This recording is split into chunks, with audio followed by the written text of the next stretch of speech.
This is the Khmer Times News. My name is Paolo Bonini, and these are your headlines. 6 policemen have been arrested for taking bribes from drug traffickers. A man beats an endangered deer to death in the sea. And a fraudster who stole over $100 million is now out on bail.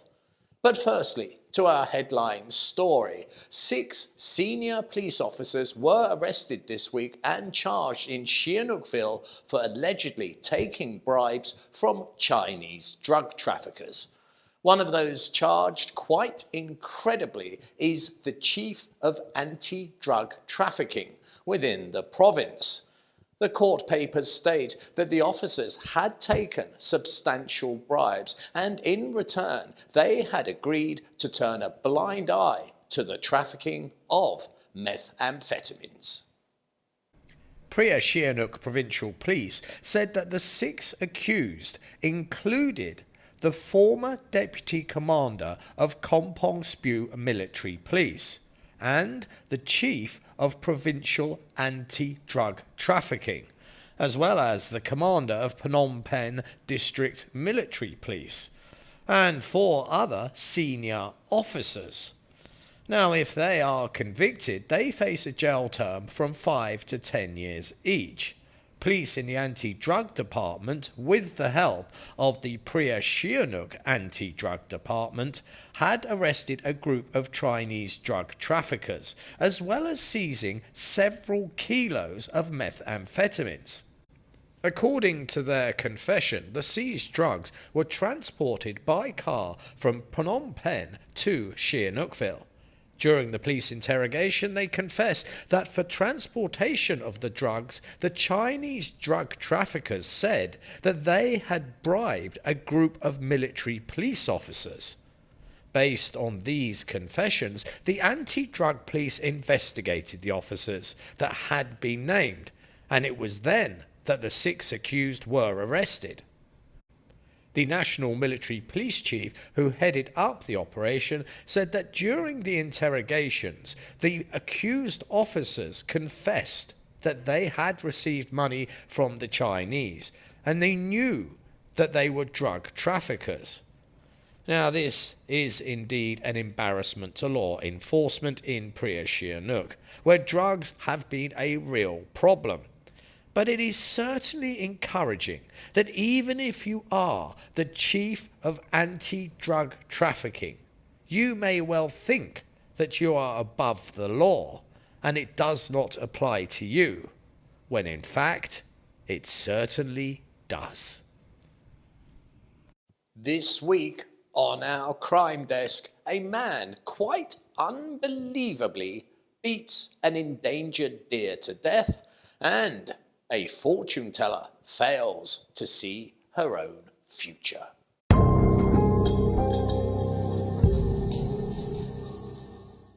Do you want to know what is incredible about my job?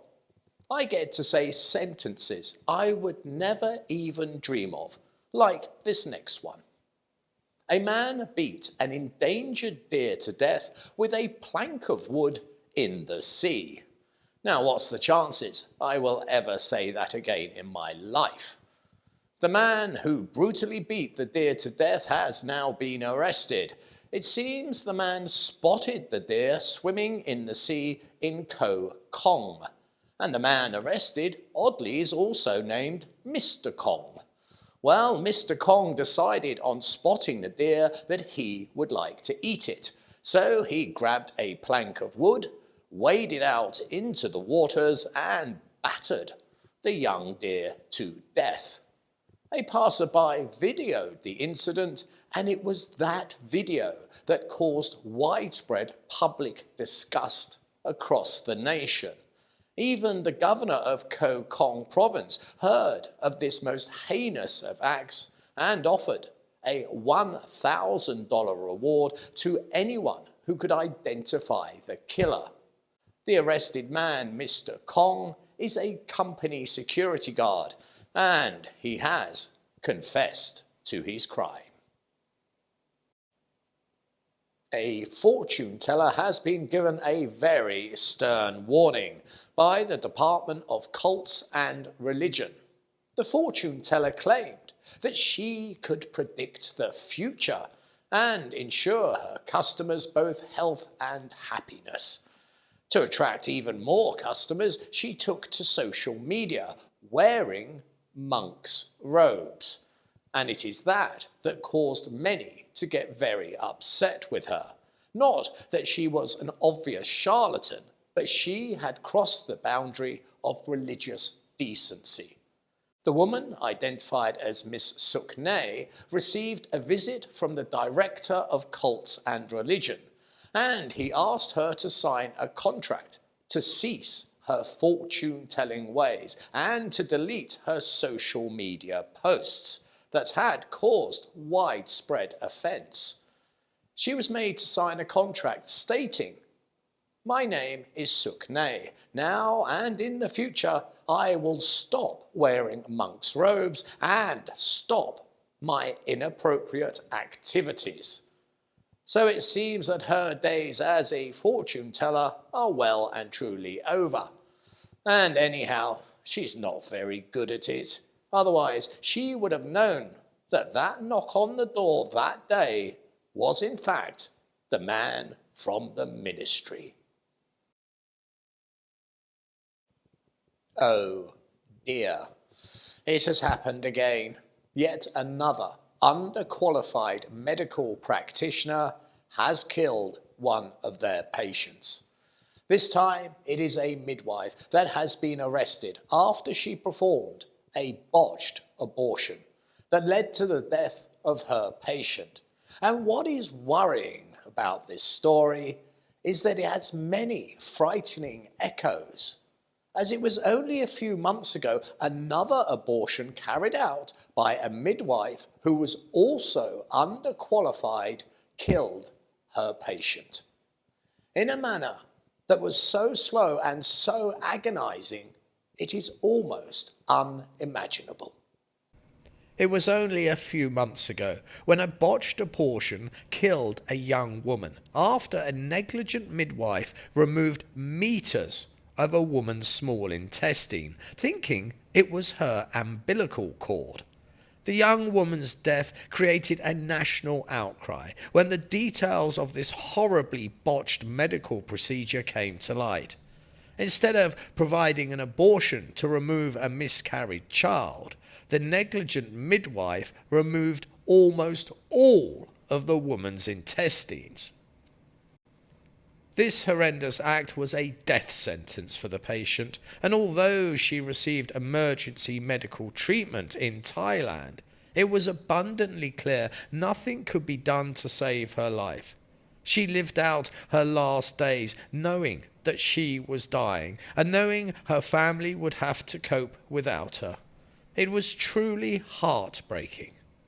Well, this week it has happened again. Another midwife has been arrested after she performed an abortion that led to the death of a woman.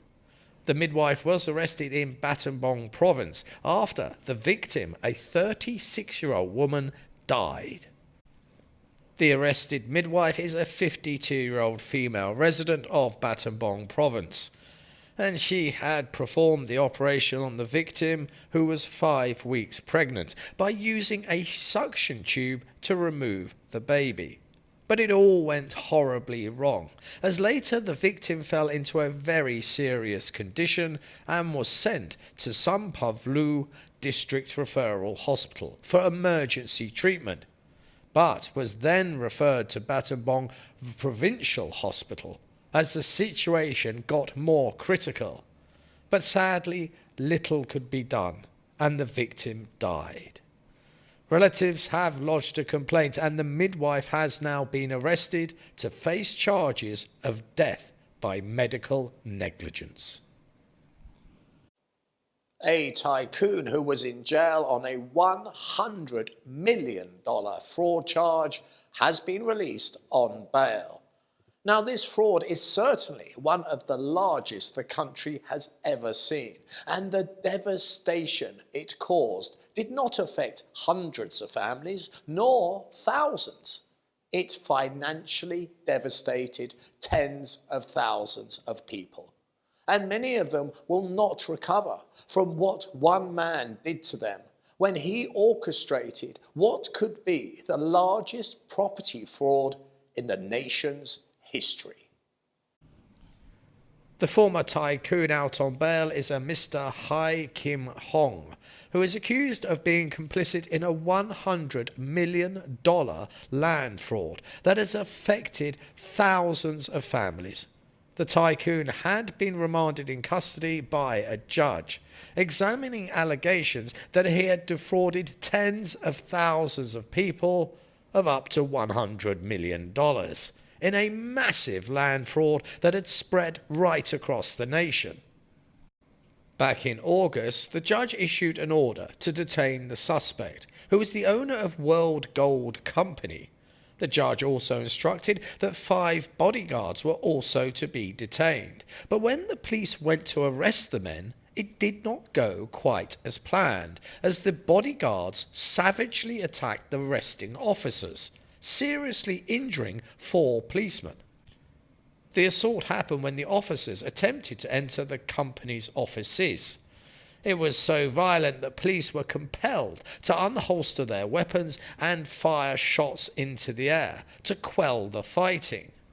The scam itself has left many destitute, as most of the victims borrowed money from the banks to invest in the company's land project, in order to gain a monthly return on their investment.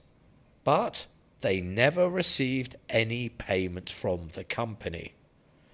The fraud is huge, at an estimated $100 million. But although that number is large, the devastation caused to thousands of families is bigger, for it will last a lifetime. It's time to have a look ahead and see what the weather has in store for us next week. It's nearly midnight now, and this is my final segment, and I'm off to bed. The hard life of a newsreader, eh? Now then, here it is then. Here's your weather, and basically it's rain across the board again. It's not quite as heavy as it was, although we have seen some serious downbursts in both Siem Reap and Phnom Penh. The humidity seems to be getting higher. The wind is about the 20-kilometre mark, and there will be some more lightning. This has been the Khmer Times News. Please do subscribe and comment and stay up to date with all the breaking news by following us on both Facebook and Telegram. This has been Paolo Bonini, and that was the week that was. I'll see you next weekend for your weekly Roundup.